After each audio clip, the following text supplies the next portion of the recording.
Ladies and gentlemen, welcome to another session of Toward Equality of Life. Tonight I'm very pleased to be flanked by two psychologists, both professors at the University of Massachusetts, Boston. To my right is Dr. Conrad, and to my left is Dr. Milburn. And tonight we are going to talk about the matter of punishment. I'm sure many of you out there are parents who have wondered about whether you should use physical punishment or severe punishment, mild punishment, reasoning, etc. with your children.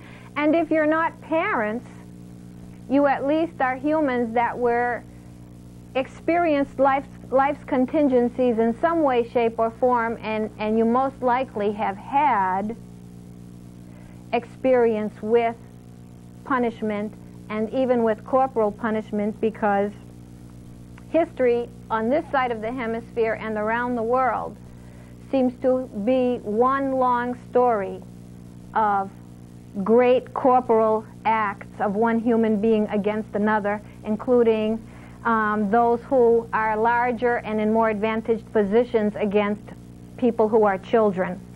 So, Dr. Milburn and Dr. Conrad have written a book called The Politics of Denial, which is published by MIT Press.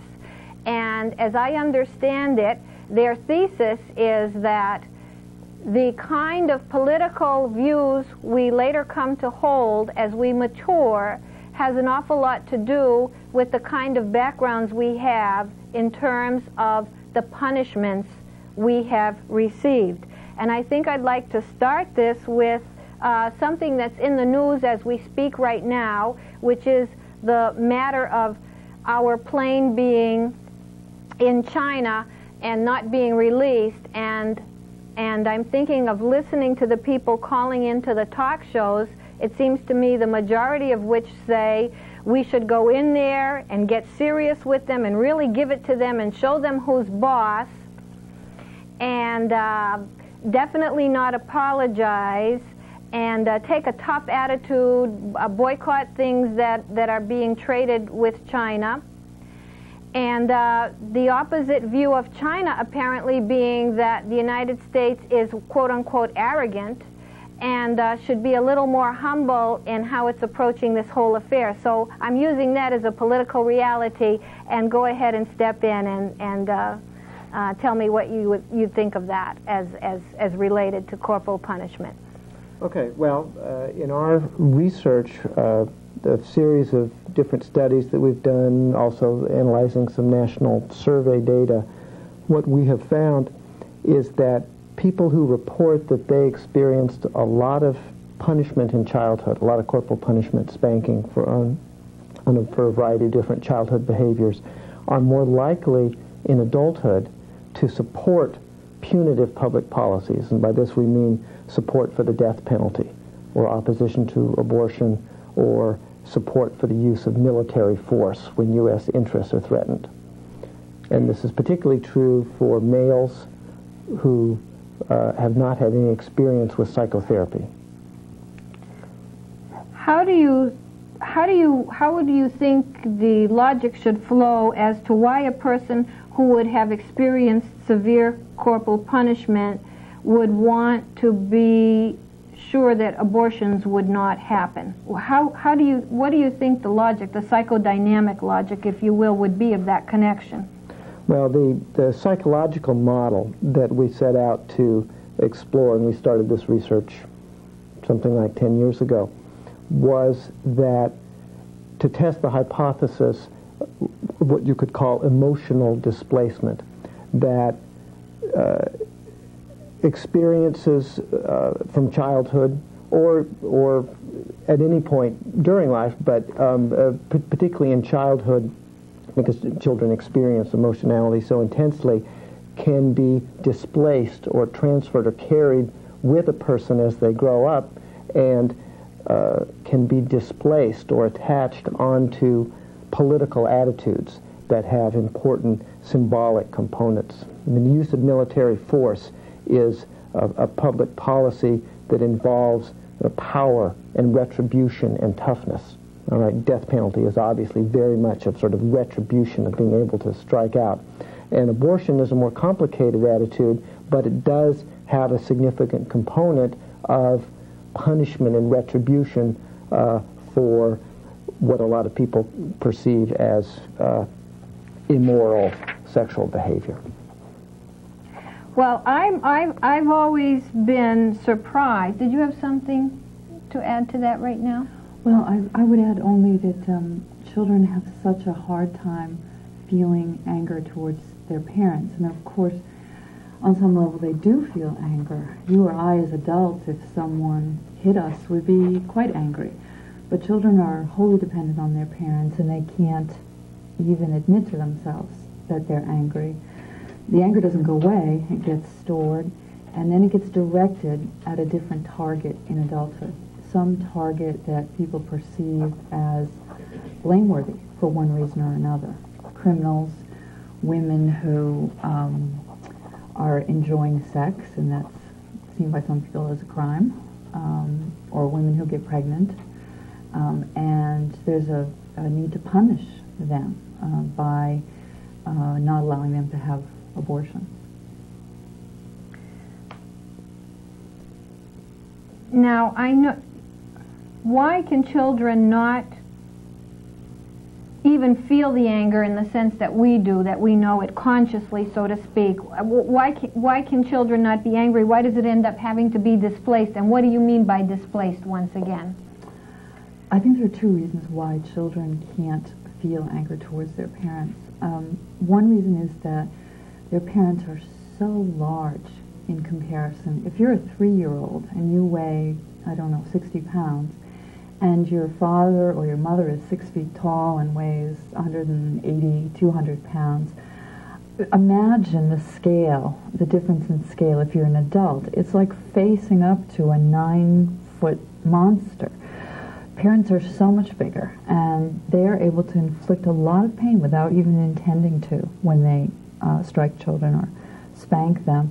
So there's a real fear of physical damage. I think children know that they are no match for someone who's so much bigger. But the primary reason, I think, is that children have a real good sense that they're totally dependent on their parents for survival, for food, clothing, shelter, and they want to believe that their parents love them. It's pretty hard if someone's hitting you to rationalize that, and so the anger has to go away, and they have to see their parents as justified. Yeah, would it also be proper to say that at an age of 3, for example, they are cognitively not developed to figure out how they would get the things they need to survive? Even if they didn't feel helpless, they wouldn't have a cognitive structure that would... They might, like we see kids wanting to leave home, but what happens? They have to return because they don't have any idea of how things work. Right. Yeah, Exactly. And once again, we're talking corporal punishment here. So when you're talking about anger to parents, you're talking anger to parents because they hit you, or are you talking about anger to parents and also that they hit you? Anger towards the parents because they hit you, and simply anger. I mean, human beings get angry. Sometimes when their will is thwarted, small children easily become angry. They want something, they're denied it. And often the parents who end up raising children who carry this kind of anger into adulthood don't tolerate any expression of anger or any expression of defiance from their children. So the children learn early on anger in general is not allowed, and certainly anger towards your mom and dad is definitely not allowed. So you have to do something with it. In childhood, it may be acted out on the playground. In adulthood, when we talk about displacement, it's moving the anger from the appropriate target to a substitute target. So instead of recognizing in adulthood the residual anger towards parents, people experience themselves as being angry at criminals or women or any group that has been established as blameworthy in some way. Yeah. For the past 20 years since I've been teaching at UMass, I have raised the issue of the physical punishment in my classes. And I usually start out by saying, you know, if a lot of my students at UMass Boston are older, a lot of them have families and kids themselves, or plan to, and I ask, how many of you plan to hit your kids? And generally, pretty much, very few, or if anyone says yes, they're going to hit their kids. They don't? Right. I'm surprised. And then I said, well, how many plan to spank them? Oh, and a number of people will raise their hand, and I say, well, what's the difference? In both cases, it's someone very large and powerful inflicting physical pain on someone who's much smaller. And I actually tell the story of when my daughter was at a neighbor's house, and she was maybe like 7, and playing with a friend of hers, and the father of her friend started spanking the friend's younger brother. And my daughter, who had never experienced physical punishment, asked him, said, why are you hitting him? And the father said, oh, I'm not hitting him, I'm spanking him. And she sort of looked at him and put her hands on her hips and said, looks like hitting to me. And he was so taken aback that he stopped. Right? Because what she did was bring into focus this sort of false dichotomy that we as adults learn. And I use the example of the Emperor's New Clothes, where, you know, the charlatan comes into town and persuades the emperor that there's a special cloth that only people of righteousness and purity can see, and no one can see it because there is no cloth, but the king wears it, and all his courtiers say, oh yes, those are beautiful clothes, and he's walking down the street, and the child says, the emperor has no clothes. Right? And bringing into focus, the child brings into focus the fact that all the adults had learned a false dichotomy, that there are clothes you can see and clothes you can't see. Right? And that's the same kind of false dichotomy or false distinction that we as adults, having grown up experiencing childhood punishment, learn between hitting and spanking, that ultimately they're the same behavior. Right. So you're saying let's call everything exactly what it is.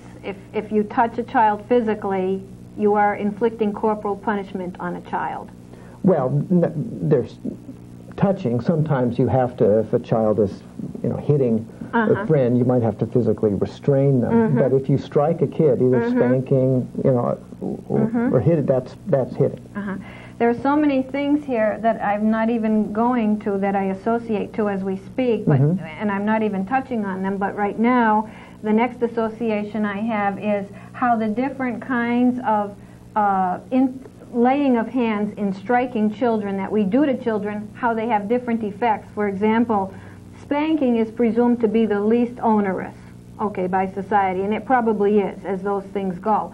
But how much more humiliating and offending is a slap to the face? Would you not agree with that? Yeah, certainly, much more. And how about an annoying habit that some people have of, like, pulling their children by their ears? It's very painful. We can think of many examples of, but different kinds of physical punishment have different kinds of emotions associated with them that can grow with people. Well, different kinds of punishment may inflict on some level different levels of pain, but they're all inflicting pain, and all have emotional consequences for the child of anger and fear toward the parents, toward whoever is I think, like, inflicting it. if you could be spanked frequently, especially, you could just become, you know, resistant and angry about it. But if you get hit across the face, that's like a blow to your, both of them are blow to your egos, but it has a peculiarly humiliating kind of effect to be struck across the face. Mm-hmm. You know, even as adults, if we were somewhere and someone slapped you on the rear versus whacked you across the face, wow, what a difference that would be. Well, although actually there was just an article in the paper, I guess it was about a year ago, I show in my classes where a worker, I think in the Midwest somewhere, was, after he was hired, was sort of whacked by a paddle by his boss, by his employer, as a sort of initiation, whatever, and the boss ended up paying $143,000 in damages. That's all? I mean, this is what happens when adults strike other adults. Mm-hmm. It's assault, and there are serious consequences legal to it. But when adults strike children, they call it child rearing. How about the common practice, it's the most common, I believe, of sort of hitting children, not just like if they're touching fire or they're going to put their hand in a cage of an animal that's dangerous or something, you must take the child away. But how about the very common practice of if they're touching something like in a store, you know, just slap the wrist, the slapping as a practice to keep very, very pervasive. It's sort of apple pie in the American flag, or around the world, you know, similar. What about that? Well, it's hitting. That's my view anyway. And if a child goes to reach for something, rather than swatting the child, it's quite possible to simply gently take their hand and hold it and say no. Think about what would happen if, what does happen if you make a practice out of swatting your dog. The dog becomes very oversensitive, overreactive to touch, fearful. Dog doesn't know why he or she is experiencing pain. It simply associates the pain with you, with your presence. So if you go to touch the dog in a loving way, the dog will stiffen up and pull back and withdraw. Children, I'm not saying that children are dogs, but children really don't have the political beliefs that we do, that somehow adults are allowed to treat children like property. They experience the pain in a very direct way, and mommy, whom I love, or daddy, just caused me pain. And a slap on the hand can be quite painful to a small child. And it's the shock as well. And again, humiliation. I was going to say, we got a dog a few years ago, our first dog, and we got a series of dog rearing books, and throughout them, every single book said, never hit your dog. You never want to do that. You want your dog only to love you, not to fear you in any way, right? And it is sort of fascinating that you can buy child rearing books that advocate the use of physical punishment that really haven't gotten to the point where the way we treat our animals, we're not treating our kids that way. And I wanted to actually make another point, another question I ask in my classes is, because I say, what are the situations where you would need to use physical punishment? And students will often say, well, if your child is running in the street, or if he's about to touch the hot stove and burn his hand, well, you need to sort of spank him to make sure he knows that he shouldn't do that. Shock him. And so I ask the question, well, if your child, you're on the sidewalk and is just running the street, and then you grab him and spank him and say, never do that again, are you going to feel confident that you can now let him play on the sidewalk while you go in the house and cook dinner? Of course not. All right? So if you can't be confident that your punishment has now changed your child's behavior, why do it? But do you know, I believe a lot of people do think so, and when they find the child repeating the behavior they punished like that, they're even more irate because they're like, I told you to do that already, now you get a double whack. Right. I've seen that happen many times because they expect that to have worked. That's right, and they see the child's repeated behavior as an act of defiance. Exactly. And in fact, a psychologist in Arizona, Exactly. Jack Embry, did a study for the American Automobile Association Foundation on Pedestrian Safety or something like that. Exactly, did a study on the use of punishment to try to prevent kids from running in the street. And he found that, in fact, in a lot of cases, the kids who were punished for running in the street ran in the street more because it was a way of getting attention. So, in fact, the punishment was counterproductive, had exactly the opposite effect that the parents were intending. You know, this is not punishment, but I also have seen, like with 2-year-olds, how parents will expect, without hitting them, that they would walk by their side without being held and guided. They expect children that are not mature mentally enough to know the dangers around them. Do not have that whatsoever. Expect them to understand to stay nearby. And then when they don't, they get very yelled at or maybe spanked. I told you already. I see that very commonly where the child is not capable and they say, I told you that. How many times do I have to tell you? Yeah, this is one area where I really feel for parents, a lot of parents who simply don't realize that children are human beings, capable of experiencing emotions, capable of making sense out of the world, but they do it in different ways than we do. They don't think the way adults do. There's qualitative difference. So adults, I think, often parents, new parents, can't understand, well, my child must know what I expect from him or her, and if he or she is doing something different, it's an open act of defiance. There's, believe it or not, one of my students once, when we were talking about punishment in class, said, well, if you don't hit children, what are you going to do if you've got a baby, an infant in a crib, who's crying and crying and crying? And I said, well, you might try picking the infant up and holding him or her. And this young woman said, oh, but then they can control you whenever they want. So there's this way in which adults think about children as if the children were adults who are deliberately doing things in order to control them or to defy them. An infant doesn't attempt to control his or her parents. An infant has needs that have to be met. That's all there is to it.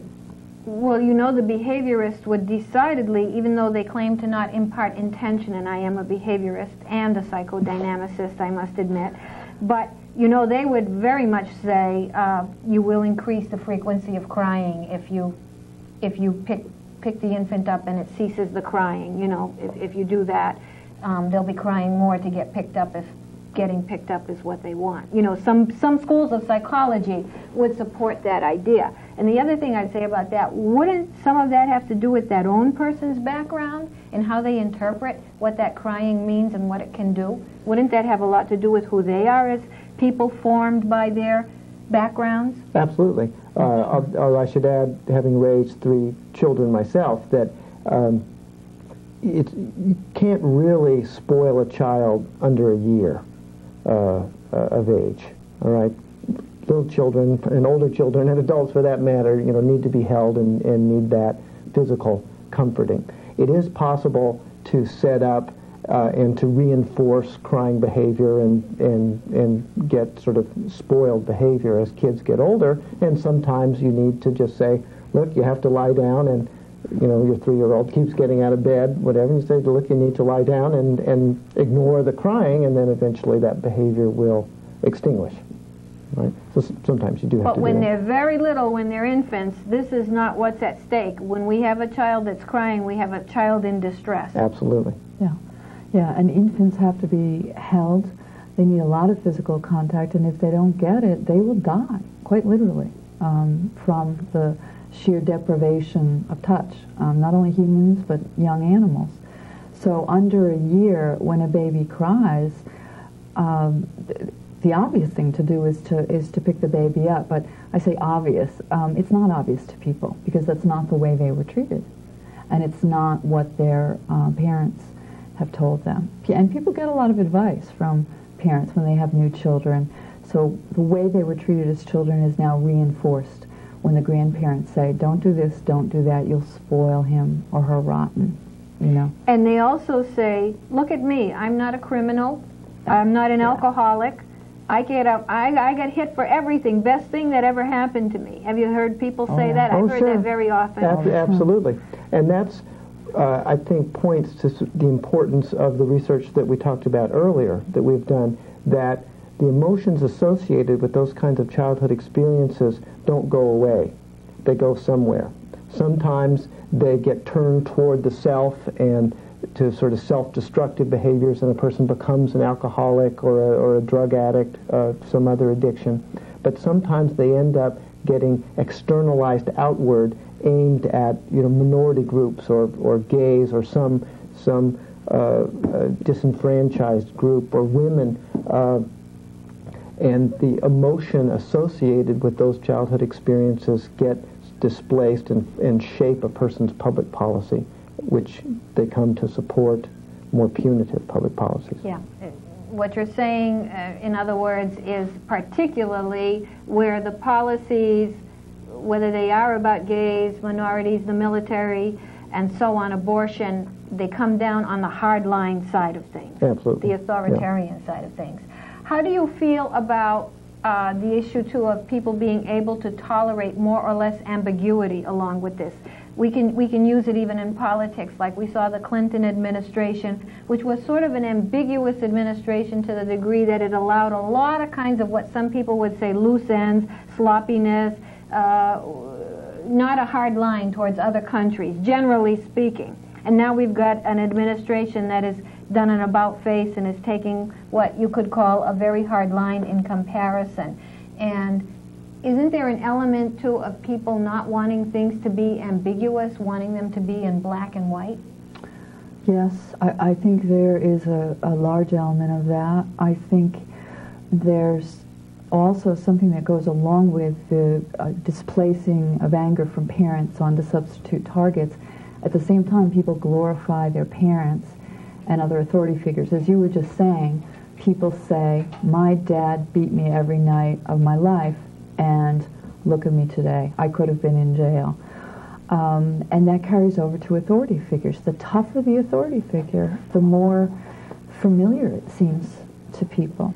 And they glorify those authority figures. Are you saying psychodynamically that there is a tendency, when the punishment has been very harsh, to, what shall I call this? Would it be a reaction formation? I'm trying to think of the standard mechanisms of defense, but where the net result would be an actual glorifying of the punishment giver and this displacement that you were talking about onto public policies, public ideas, or your vague theoretical notions of what's going on in society. That's exactly what it is, reaction formation. Reaction formation. Yeah. So it's a glorification of exactly the person who hurt you. I mean, to the extent even that sometimes children, sometimes the courts will ask children if they're old enough, 9 or 10, in a divorce proceeding where custody is disputed, about their preferences. Would you like to live with mommy? Would you like to live with daddy? And sometimes where there's a great deal of evidence of abuse, physical abuse by one parent, the child will ask to go with that parent, which is mind-boggling. But there's a need to deny what's happening and to believe in the goodness of the parent who is precisely inflicting damage, the most damage. How about the idea of repetition compulsion? How about if you can't beat them, join them, too, as feeding into that, where if you're getting physically hurt over and over again and you're helpless against it, that you somehow have to work out something. Either you're going to lay down and die, or you're going to have to, like, most likely join in the situation, fit into the shape of things as they come to exist.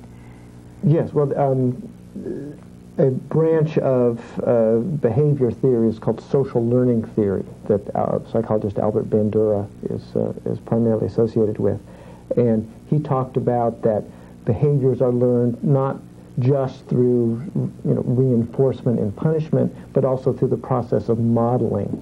that a child, for example, sees an adult perform a behavior, and the child doesn't even have to be reinforced in order to learn that behavior. Just simply the observation. It's called observational learning.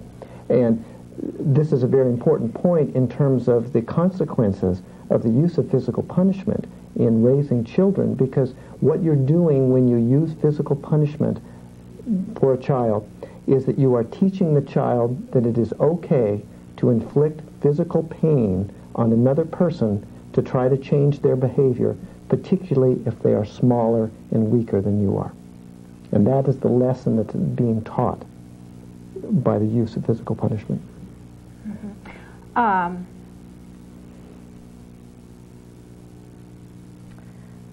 The thought that I wanted to bring up next is just escaping me for the moment. Okay, what about people who say, well, that's all well and good, you know, in your ivory tower of academia, but what are we going to do? Let our children run wild? Or what if you have a child that's out of control? We hear that, you know. What do you propose, doctor, for the child that is out of control? Okay, well, I'd have to, of course, know the specifics for that particular child if I was going to give a specific prescription. But I could just give you an example of one student in my class.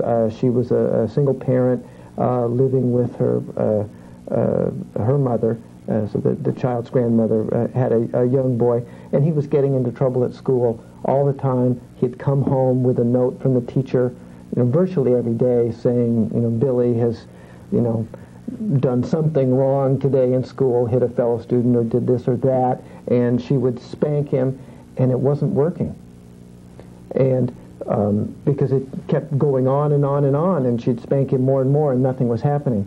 And after in class I raised this issue of physical punishment and argued that you really should not use physical punishment in raising your children, she came to me and said, gee, what can I do about this? And I suggested that I helped her sort of set up a reward system, so that, and always keeping in mind that a parent's most powerful reward that they can give a child is to spend their time with the child, right? And so, and obviously this was a mother under some stress. She was a single parent.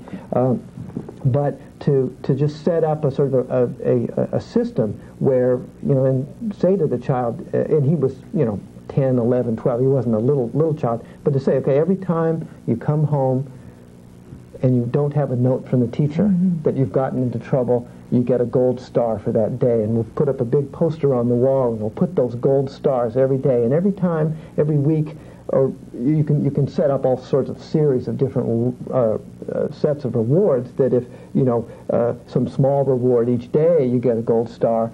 Each week you have 5 or 6 or 7 gold stars.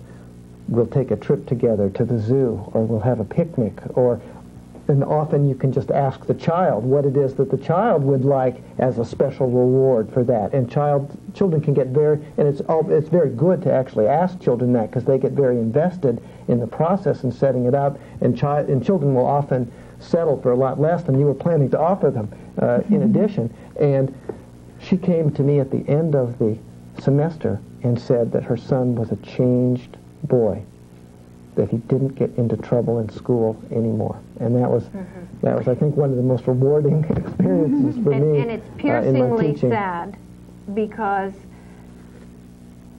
we know for psychological health, you have to be in relation to people. And you need deep, meaningful relation. The poor kids put in the daycare, etc. They really are destitute of, that's what's happening now, of getting the attention and the love. Not the negative attention, but just the ongoing intimacy of being very related with another human being or 2 human beings. So that's very sad, you know, that there isn't enough of that, which I have sometimes seen children who are so well behaved, but it's not a behavior thing. No one trained them to be behaved, they just are well behaved. There are many cases like that where the parent will say to the 4-year-old, "Get me that tissue over there," and the child thinks nothing of it, gets the tissue, brings it, carries on. It goes like this constantly, harmoniously.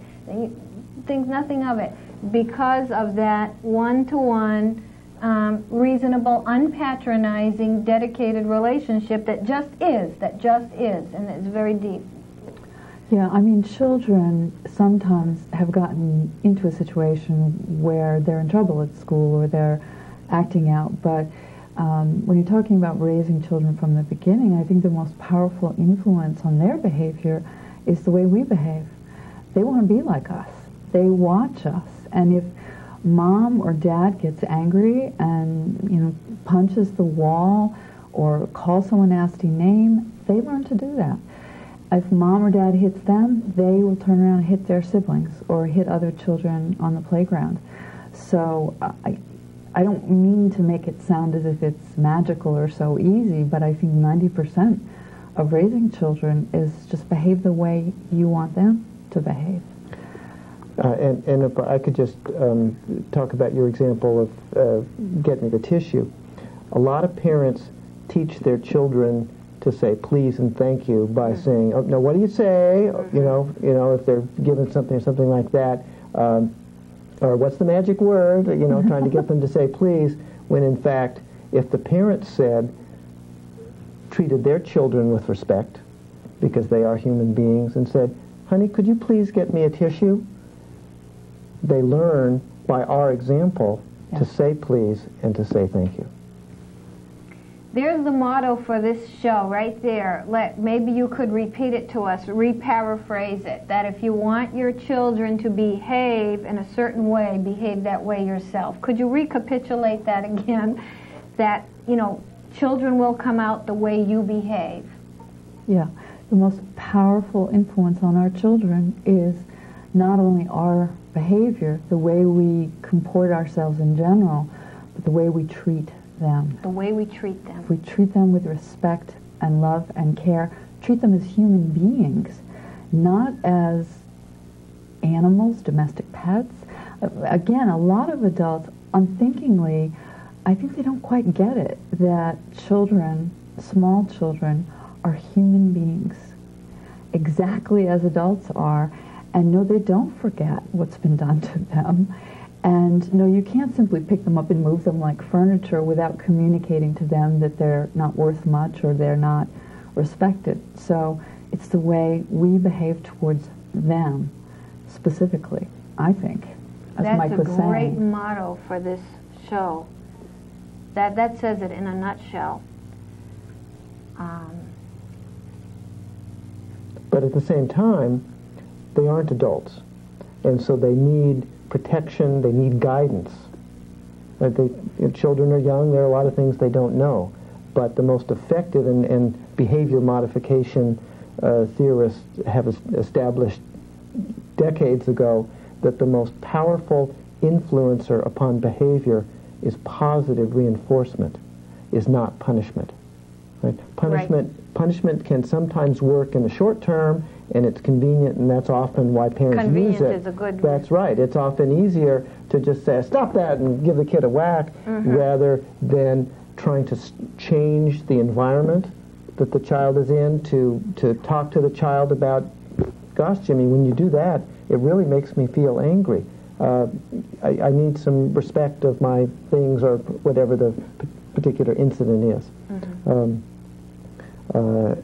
And it's convenient, and it's often how most people will raise themselves, and so they do that. And what we're really talking about is that it's important to raise children in a new and different way. Exactly. It's important for us to live in a different way. We are psychologists, and that's what we're about. We would like, we study psychology to a great degree because there are big problems with humanity. That's how you even really get most of psychology. So therefore, there's great room for improvement, and same old leads to same old, and we know how much we complain about that. I should add, too, though, of course, you have to recognize that the parents' influence after a certain point becomes much more limited. on the way their children behave, that there are so many influences. We live in a very complex society. The mass media exert influence. As children move into adolescence, their peers exert considerable influence. But and as children grow into adulthood, it's the sort of parents' responsibility to sort of let their children go. And if they've raised them with love and caring and respect and dignity, then they will have hopefully internalize the parents' values that the parents want them to carry with them, and can make that transition into adolescence and adulthood in a positive, healthy way. Yeah. And this is not to say that children don't need to be disciplined. They do sometimes. But a child who's never been hit will respond to a disappointed tone of voice in an absolutely unbelievable way. And again, animals, as an example, people's pets. If you've never hit your cat or your dog, and you simply once say, "Oh, I'm so disappointed, I'm so upset with what you've done," children hear the tone of voice and they want to please their parents so badly. When they have deep love for them. Tremendously effective.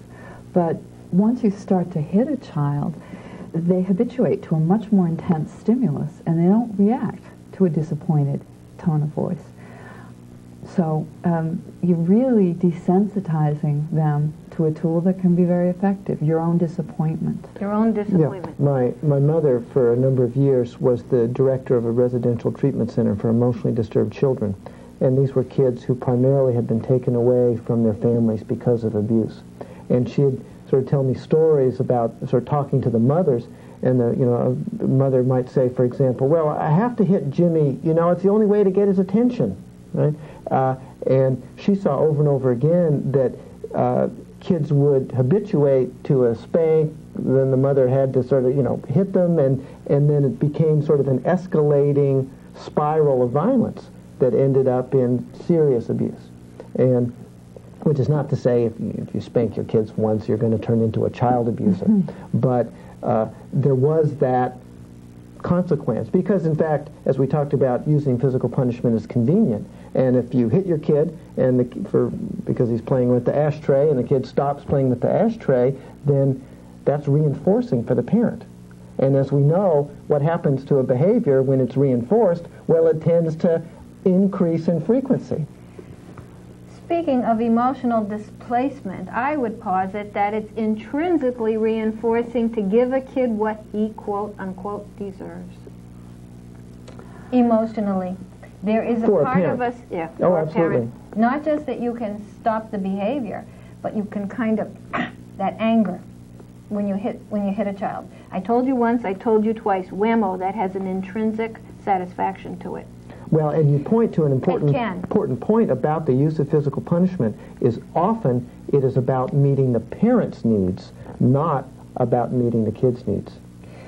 Yeah, and I think needs that the parents have carried into adulthood from childhood. The sense of righteous indignation with which parents sometimes slap children, the sense of satisfaction, it's their own parents they're getting back at, in some sense. Or when they see in their children the behavior that their parents punished by spanking, it raises fear, it raises indignation. If I had to toe the line, well, so will you. Exactly. There's a sense in which if I was mistreated, someone else can't get off the hook lightly. Exactly. Which is so sad. Even to our children whom we love dearly, even when we love them dearly, this is part and parcel of our psychodynamic, if you will. And to bring us back, we're soon going to be ending here, but to bring us back to the political arena, because as you stated, your first thesis was emotions are raised. And before I say that, I'd just like to say briefly, unfortunately, we don't have a time to go into more exposition of starting from day one to be more respectful and reasonable with a child, not to reason to a child with an adult language or mindset. when the child is not capable of that, but then again not to patronize, not to think of the child as some little thing you've got to talk some special way to, but to meet the child on its own terms with love and respect from day one, and then we won't have a lot of these out of controls. It is really feasible thing to do, really feasible thing to do. But back to the political thing and the idea of biting the bullet. You know, I bit the bullet, you'll bite it too. And back to the abortion, and back to the idea of what you said, that the emotions are displaced, and then people come to hold, if they've been very punished physically as children, and maybe teenagers, then they come to hold harsh political attitudes towards the death penalty, towards abortion. Sometimes when I've watched, and I don't know where I stand on abortion, I probably feel abortion is not a good idea, frankly, but then again, I would never dare to tell somebody what they have to do. But I can understand that abortion is not a good idea. But when I've seen people sometimes protesting abortion, it seems that they are so spiteful and so wanting, this sounds very perverse, that they want life to be recreated to suffer just the way everybody else has to. How is that for a spin on abortion? Believe it or not, I've thought of that sometimes because there's been such anathema towards life itself, it seems, in the debate and in the protest. I think the abortion debate, when people on the extremes debate, because most Americans have views somewhere in the middle of the two extremes, that there is a great deal of acrimony, a lot of emotion, and one wonders, where is it coming from? And abortion, I think, is a wonderful example of the way this displacement of anger can work, because here you have a situation where there's a helpless, innocent child, as I was myself, who's being threatened with the ultimate punishment by his or her own parents' death. And so I can feel very righteous swooping in, being punitive towards the woman who's having an abortion, protecting that child.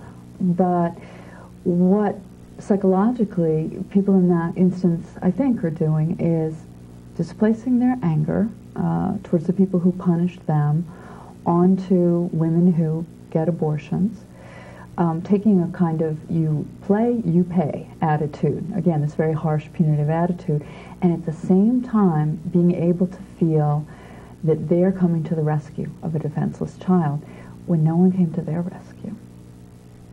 And again, I'm not saying this is what fuels all attitudes against abortion. There are many people who are against abortion on principle because of the notion of the sacredness of human life. So there are different reasons why people hold a particular view. But some of the people who seem so angry out there in front of abortion clinics, that, I think, is a dynamic. Mm-hmm. It's a twofold dynamic. And often those individuals will fervently oppose abortion, but will also just as fervently support the death penalty. Yeah. All right, and making this distinction between innocent life and non-innocent life. Exactly. When in fact, both of those attitudes are expressing, in that case, a significant amount of punitiveness. Right? Punitiveness toward crime breakers, punitiveness against women who have engaged in sexual immorality. Yeah, and you know, I do think abortion is tragic, always, no matter what the circumstances. On some level, there's a tragic element. But you wonder why the people who are being angry, who are picketing with these very disturbing graphics and so on, how much good they could do if they put that energy into trying to offer help to women who are pregnant and don't have the resources to take care of a child. And of course some people do. There are movements that attempt to help women, but it's so much easier to be angry and to blame and to make judgments than to make a commitment to try to support and help women so that they can have the child, so that they don't have to choose abortion if they don't want to. Doesn't it seem, grossly speaking, that we psychodynamically as a species do have a proclivity to blame where we stand now in our, very imperfect condition? I mean, I wouldn't say... Generally speaking, that we're kind of blamers? Well, I mean, I think that's a behavior that is learned. Right? I wouldn't make an argument that that's sort of genetically based in any way in terms of... No, not genetically. Us as a species, but not genetic, no. But the psychodynamics of human, human generations one to the next, Blame is a way of life. I think I could agree with that. Well, and I think also that people sometimes don't make a distinction between blame and responsibility. Sometimes we hear people argue, this argument that the way parents treat children has consequences politically, has consequences for the children when they grow up. This is just a lot of whining. It's just people sitting around blaming their parents. And I think it's true that blaming your parents is pointless. They did the best they could. But recognizing what really happened and recognizing that adults are responsible for their behavior. So I think it's an important distinction. It's important to be real clear on who's responsible for what. Not just in interpersonal terms on the level of families, but in political terms. Which nations are responsible for which kinds of actions? Blaming gets you nowhere often, as a strategy. Blaming and then striking back. But it's so hard to graduate to responsibility. Mm-hmm. And here I would talk more existentially in that term. Well, and a lot of adults have a tremendous amount of difficulty apologizing because it means accepting kind of responsibility and risking punishment for that. It goes back again to sort of childhood roots. And a lot of adults that I experience, that I've met, are not able to apologize for something that they've done. And a simple apology can turn away another person's anger and can, resolve a problem. Right? And so many adults are just unable to do that. We even often settle for admissions of culpability rather than apologies. You don't even have to say you're sorry, but just say, well, maybe I did something wrong. That can mean can mean so much to someone, when it's in order. Well,